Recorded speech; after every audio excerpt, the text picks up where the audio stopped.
On ne pouvait pas démarrer cette émission sans réagir quand même, malgré tout, aux annonces d'hier et leurs éventuelles conséquences économiques. Annonce de ce confinement numéro 3. Le ministre des Comptes publics, il était l'invité, il était à la radio ce matin, Olivier Dussopt. Nous gardons la même prévision de croissance, le fameux plus 6, qui est la prévision officielle de Bercy pour la croissance du PIB. Donc en 2021, nous avons des motifs d'espoir du point de vue économique. L'économie résiste. Et puis, pour vous lancer sur le sujet plus concrètement des chiffres et de l'impact, Mathieu Plane, donc, qui travaille avec vous à l'OFCE. Xavier, calcul rapide de l'impact du confinement 3. Selon l'INSEE, PIB actuel avec couvre-feu, donc jusqu'ici, était à -4. Voilà. En novembre, le confinement numéro 2, c'était -8. On a, si on calcule le poids des départements confinés dans le PIB national, ça fait 42% du PIB français. Hop, à partir de là, je fais mes règles de 3. Globalement, je résume, je ne vais pas tout lire, ça s'affiche, vous l'avez sous les yeux. Selon l'OFCE, donc la perte de PIB annuel juste sur ces 4 semaines de confinement light, je ne sais pas comment il faut dire, serait de 0,13%. Et Bruno Le Maire a dit que ce serait peut-être 0,2, enfin ce serait probablement 0,2 annuel, même si la prévision à plus 6 est confirmée. Alors, sans rentrer dans le détail des tableaux Excel, Xavier, globalement, le sentiment, c'est que ce confinement, il est à la fois light pour les Français, il va aussi être light pour ses conséquences économiques. En tout cas, si c'est dur que 4 semaines, on peut dire ça comme ça. Oui, on peut dire ça comme ça. Alors, ça va forcément choquer un petit peu ceux qui sont... Oui, et notamment les 100 000 commerces, qui sont les principales victimes, entre guillemets, évidemment. Ce qui va se passer, parce qu'eux, ils vont perdre 4 semaines d'ouverture, après une année très difficile. Et donc, je sais pas, par exemple, vous voyez, dans la vente de vêtements, ces 4 semaines, ça correspond aussi à la préparation de la saison d'été, et ces 4 semaines qui ont leur importance, sur lesquelles certains commerçants ont pu prendre des risques en ayant du stock, et se retrouver en situation particulièrement difficile. Donc, sans négliger cette dimension-là, après, oui, il faut faire les comptes. Ouais, quand on prend du recul d'un point de vue macro, à ce stade. Ouais. Voilà, et à ce stade, donc qu'est-ce qui se passe ? En fait, le deuxième confinement, il était déjà beaucoup moins fort que le premier. Ouais. Donc c'était -30 pour le premier, -8 pour le deuxième. Pourquoi ? Parce qu'en fait, les gens ont continué à travailler. Donc les commerces ont été impactés, les activités de spectacle, les restaurants, les cafés, ont été assez lourdement touchés. Mais le reste de l'économie, c'est assez considérable en fait.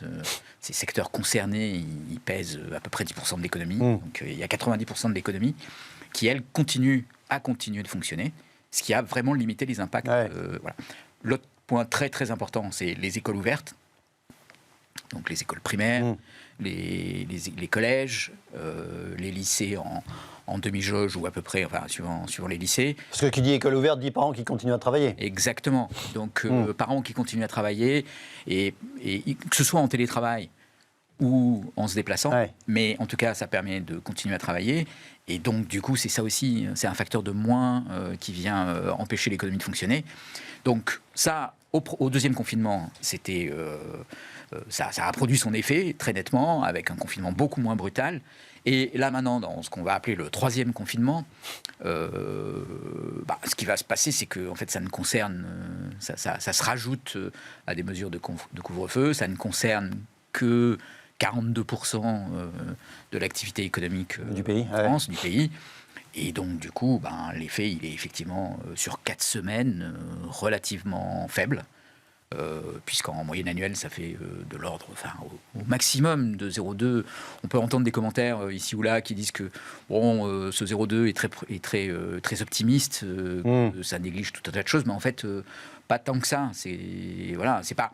En fait, Est-ce que c'est vraiment mathématique au sens, effectivement, on peut calculer les choses. Alors, encore une fois, vous vous rappeliez, c'est le troisième confinement, donc vous avez quand même pas mal de recul sur ce qui a pu se passer précédément. Est-ce que l'idée précisément alors, sans basculer encore sur notre incertitude, mais par exemple dans le monde aujourd'hui, de vos confrères de l'école d'économie de Toulouse, Christian Gaulier dit cette stratégie stop and go coûte sur le long terme, sous-entendu à chaque fois fois, du coup, on ne sait plus trop, quoi. Est-ce que ça peut y avoir une espèce d'effet du troisième confinement qui aille au-delà, y compris d'un point de vue économique, du seul effet mécanique, mathématique qu'on vient d'évoquer? Alors, oui et non, parce que, oui, d'une certaine façon, voilà, c'est mieux de savoir à quelle sauce on va être mangé, c'est mieux de limiter au maximum les impacts du confinement, mais en même temps, on ne peut pas... la source d'incertitude, elle vient de la dimension épidémiologique. Donc c'est parce que l'épidémie s'est développée et qu'on a atteint les seuils dans les départements concernés qu'on applique le confinement. L'incertitude, elle vient de là. Elle n'est pas provoquée par, en soi, les mesures qui sont prises. Et les mesures qui sont prises, finalement, elles sont relativement lisibles, puisque, d'une part, elles sont d'abord annoncées, avec une durée dans le temps, avec une logique. Il y a une logique qui est celle des indicateurs qui la déclenchent. Et donc aussi des indicateurs qui permettent d'en signer et d'en signaler la fin. C'est aussi accompagné de mesures, même si Bercy a un peu renaclé, mais du quoi qu'il en coûte. C'est-à-dire que là, aujourd'hui, c'est une règle. Quand un magasin est fermé par des mesures administratives, il y a des systèmes d'indemnisation et de compensation. Donc, ça vient quand même réduire largement l'incertitude, ou en tout cas les conséquences. Immédiatement, là, c'est 1,2 milliard, je crois, d'ores et déjà estimé par Bercy sur ces 4 semaines, juste les commerces. Là, ouais. D'ailleurs, 0,2 points de PIB, ça correspond à peu près à ce genre de montant. Donc, vous voyez, on peut dire 0,2 points de PIB, c'est pas beaucoup, mais en fait, oui, c'est quand même une facture de 1,2 milliard qui va être mise pendant ces 4 semaines pour les départements qui sont confinés et pour compenser les commerces et toutes les activités qui vont être compromises. Donc, voilà, on vit dans cette incertitude de l'épidémie, mais je ne pense pas qu'on puisse dire que les politiques qui sont conduites rajoutent de l'incertitude à cette situation. Au contraire, en fait, les politiques qui sont mises en place, qui disent on va faire un confinement, on va le faire pour 4 semaines, on va le faire dans certains départements en fonction d'un certain nombre de critères qui sont lisibles et avec un dispositif de compensation. C'est un moyen, alors ça peut à tous ceux qui sont concernés, encore une fois, paraître difficile, mais c'est quand même un moyen de rendre les choses lisibles.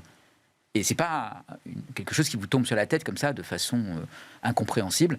Il y a une logique, voilà. Et donc du coup, de ce point de vue-là, cette incertitude, elle est quand même, on va dire, le plus maîtrisée possible. Surtout, ce qui est important, c'est qu'en fait, cette incertitude épidémiologique, on ne peut pas la réduire. Elle est là, je veux dire. Bien sûr, non, oui. Après, est-ce que, je ne sais pas quoi, hier à 19h15, vous êtes retourné, vous et votre équipe, là, dans les modèles pour réviser les estimations 2021. En l'occurrence, oui, à hauteur de 0,13, c'est ça? Oui, c'est ça. Ouais, d'accord. On arrive effectivement à des moments où ces mesures qui se rajoutent à un ensemble qui est déjà là pour une période de temps relativement courte, avec une relative certitude sur les effets que ça va produire, parce qu'on commence à bien identifier les canaux et à bien comprendre comment ça se transmet.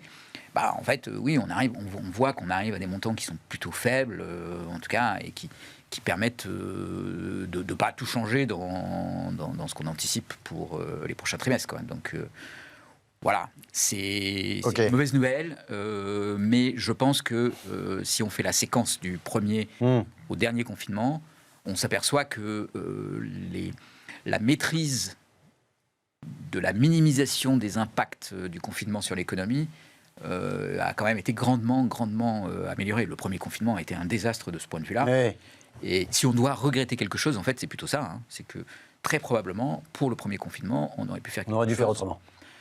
On aurait pu faire autrement, et en ayant fait autrement, on aurait changé beaucoup de choses, en fait, parce que les factures seraient beaucoup moins élevées aujourd'hui, avec probablement le même résultat en termes épidémiologiques. Donc, si on doit avoir des regrets, c'est plutôt sur ces moments-là que sur ce qui se passe aujourd'hui. Ce qui se passe aujourd'hui, oui, c'est un... Ce qui est intéressant, c'est que paradoxalement, voilà ce que vous nous dites, et ça va faire la jonction, sur certains éléments, on a plus de certitude aujourd'hui qu'on a pu en avoir, et précisément, je vous emmène un petit peu plus loin sur le terrain de l'incertitude dans cette deuxième partie de l'émission.